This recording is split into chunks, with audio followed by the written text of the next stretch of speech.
وحقر الله أقواما كانوا ذوي أنساب في العرب لأنهم لم يتمسكوا بدين الله.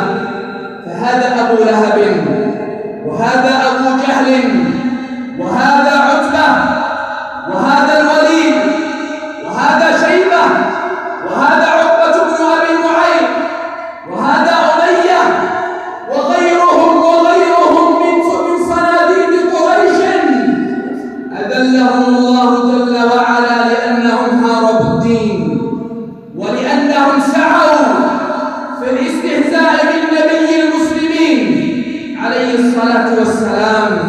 فلذلك أذلهم الله جل وعلا فسحلوا حتى ألقوا في قليب بدر.